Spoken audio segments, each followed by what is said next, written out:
after work, you'd go home from work, and maybe once every 6 months you'd get an after-hours call from work. But for the most part, you didn't think about work until it was time to go back to work the next day. Well, not anymore.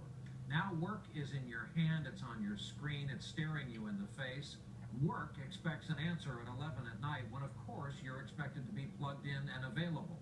If you think this kind of thing can't be great for our health, you'd be right. Our report tonight from NBC's Tom Costello. They call it the Great American Speed Up. So many of us today seem to be in overdrive.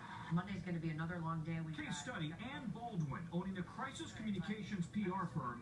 Every day, it seems, is a crisis. We're probably going to be working till 9 o'clock. This isn't the candy business. Everything's not always sweet. It's not 9 to 5.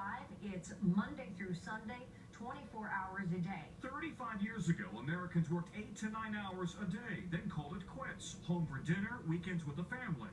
But in today's 24/7 world, many employees feel they can never escape the office. Expected to answer phone calls and emails in the dead of night, on weekends, even while vacationing. Technology reporter Bob Sullivan writes extensively about America's changing work habits. It took about 200 years for unions to get us a 40-hour work week, and it took smartphones about 5 years to completely take them away.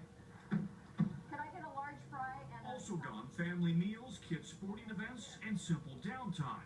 Working so many more hours means Americans now work almost 5 additional weeks each year than they did in 1979. 35% of Americans now work on weekends. And we're sleeping less. According to the CDC, a third of adults now get 6 hours or less each night. Those long hours and lack of sleep can land you in the ER. A recent study found people who work 11 hours or more consistently are at a 67% greater risk of having a heart attack. Dr. Alan Taylor is the chief of cardiology at the MedStar Heart Institute.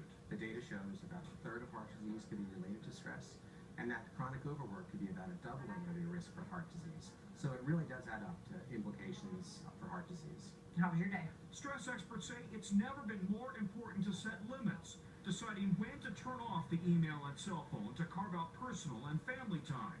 Hello? Hello? For some, the more work, the better. The harder I work, the more fun I seem to have. But for many, finding that balance between work and life is also a matter of health. Hello? Tom Costello, NBC News, Washington.